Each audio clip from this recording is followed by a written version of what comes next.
Okay,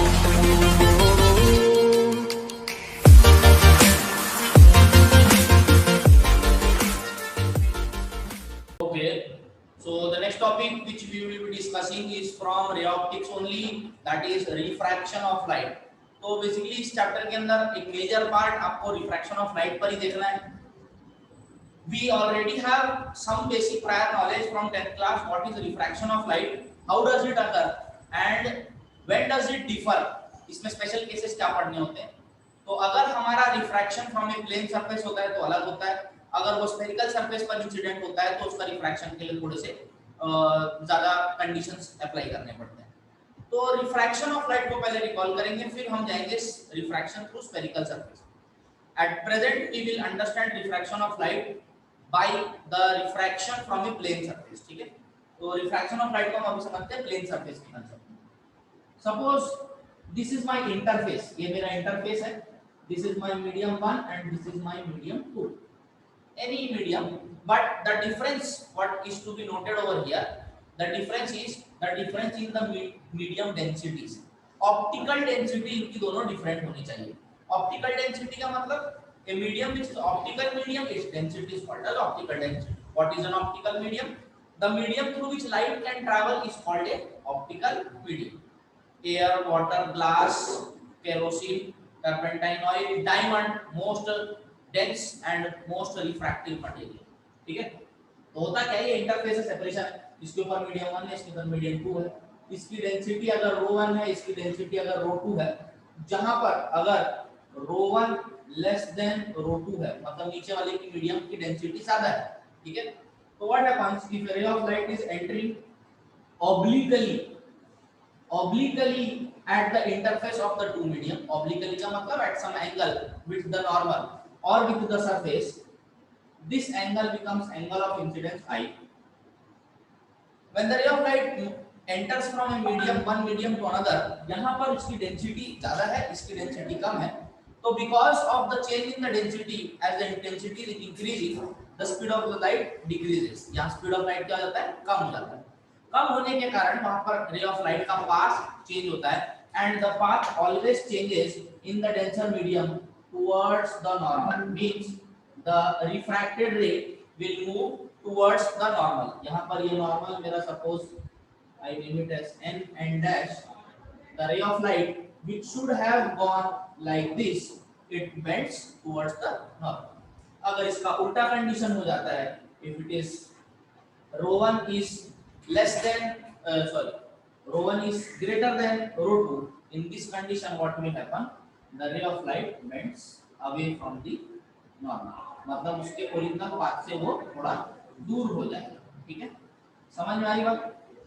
okay, so this is what is called refraction of light. So what is refraction of light? The bending of a ray of light when it enters from one medium to another, then it is called as refraction of light. ये basic sense है refraction of light. What is the cause of refraction? That is also very important. The change in the speed of light. जब एक ray of light एक medium से दूसरे medium में जाता है तो उसकी स्पीड में चेंज आता है और उस चेंज के कारण रिफ्रैक्शन होता है. ठीक है, this was what all about refraction.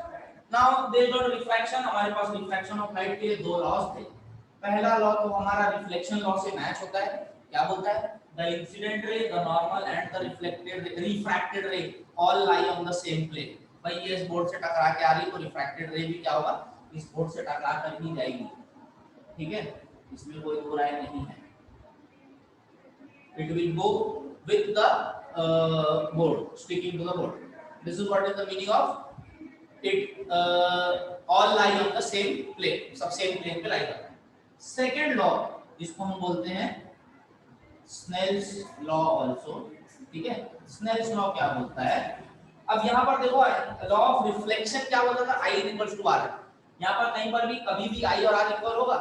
अगर I और R इक्वल हो गया तो वहाँ पर रिफ्रैक्शन हो ही नहीं रहा है, मीडियम चेंज नहीं हो रहा है.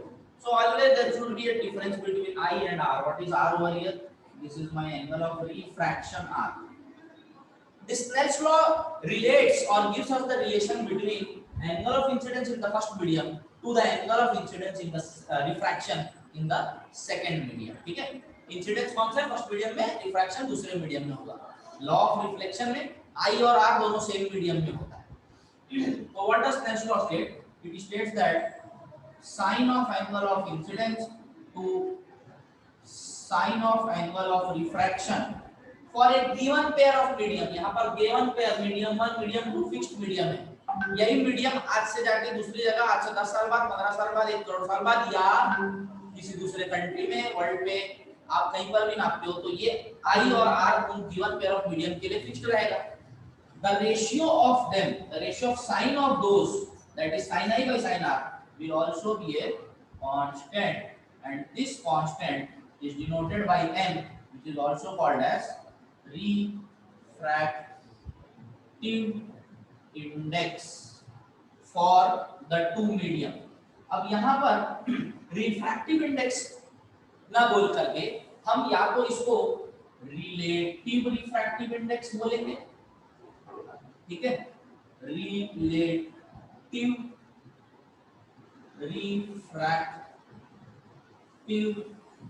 इंडेक्स, या बोलेंगे एब्सोल्यूट रिफ्रैक्टिव इंडेक्स। अब रिलेटिव और एब्सोल्यूट का मतलब क्या है? तो मेरे पास देखो भैया, दोनों मीडियम के साइन आई और साइन आर के हिसाब से एक रेशियो आ गया, sine i by sine r by sine of r is a constant which is known as M refractive index. Now what is that for? इसके लिए फार्मूला हम यहां बना लेते हैं दोनों के टर्म्स में।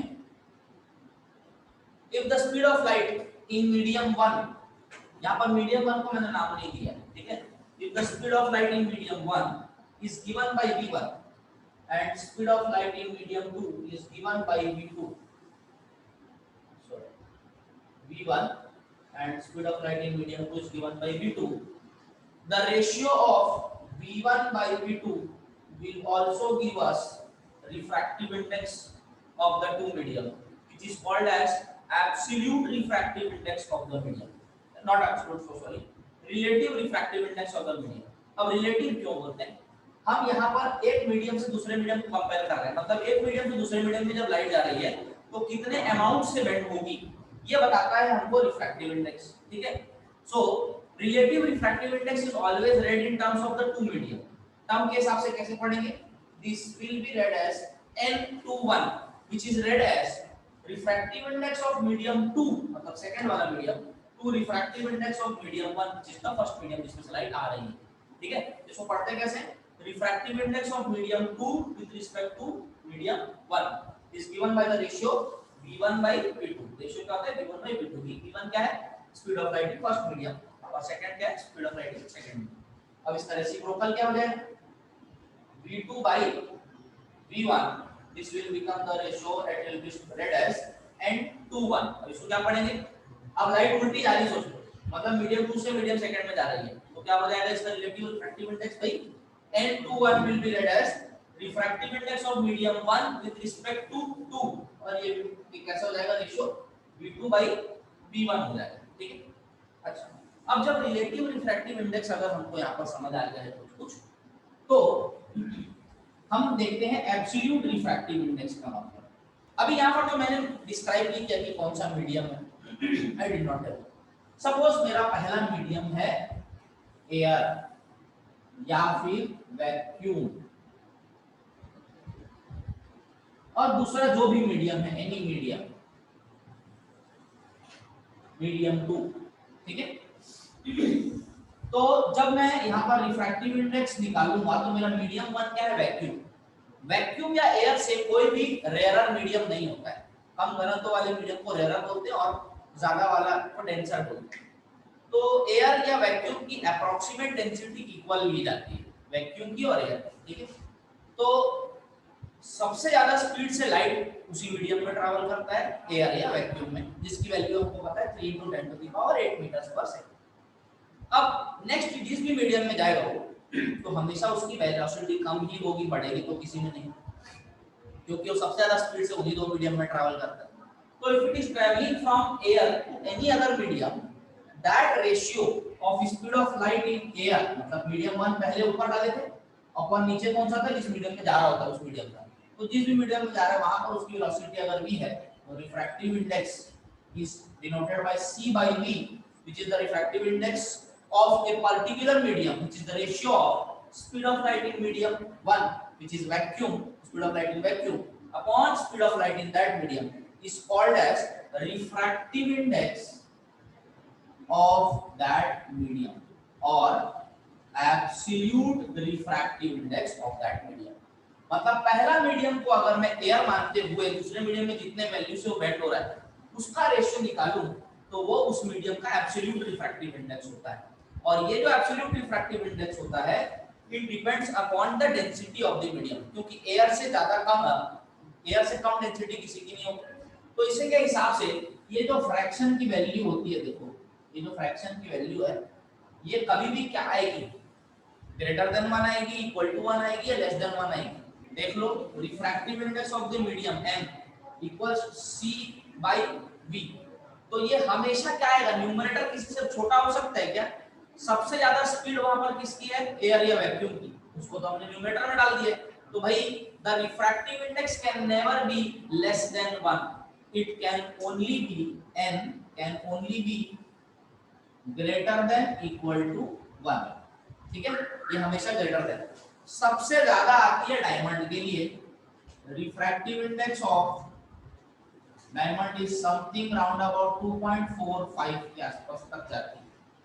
इससे बड़ी वैल्यू किसी की नहीं होती क्योंकि वो मोस्ट डेंस ऑप्टिकल मीडियम होता है, सबसे ज्यादा डेंसिटी वाला ऑप्टिकल मीडियम होता है डायमंड। ये चीज समझ में आ गई है ना?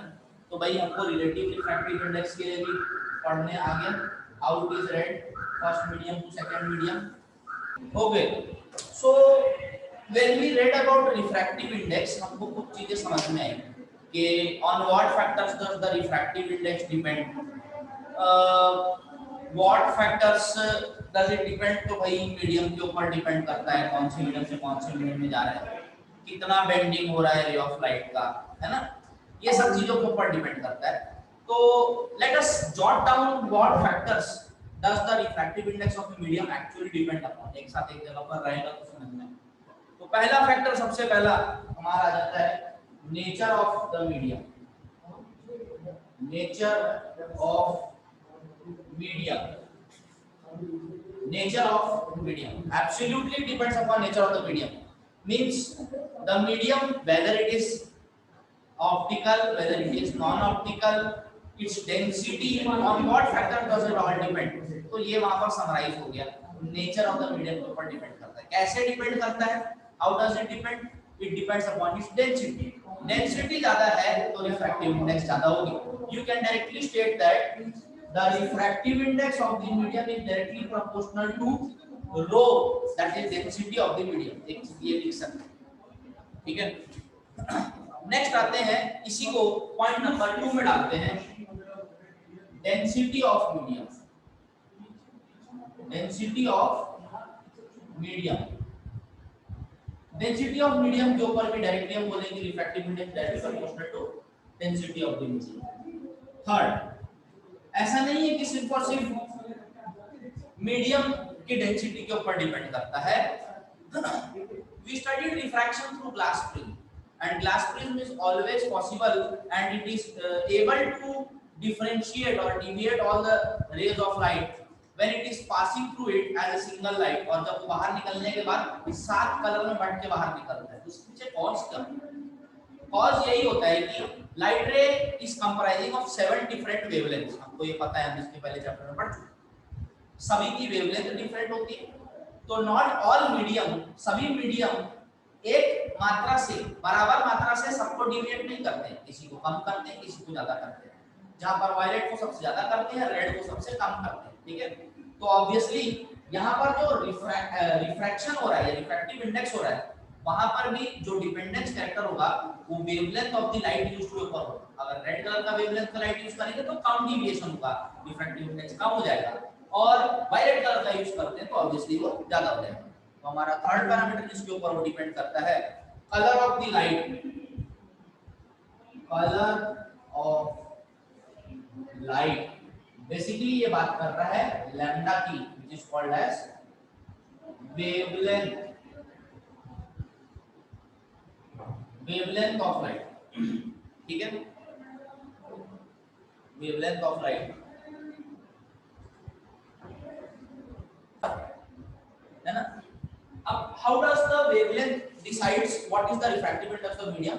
It is given by Cauchy's relation, CAUCHY, ठीक है, apostrophe Cauchy's relation। इसका दो फैक्टर्स हैं यहाँ पर, mu is equal to a plus b by lambda, a plus b by lambda the whole square, इसका स्क्वायर है, not whole square, lambda का square, where a and b are the constants dependent upon which form of light and which form of medium is used, plus lambda is the wavelength of the light।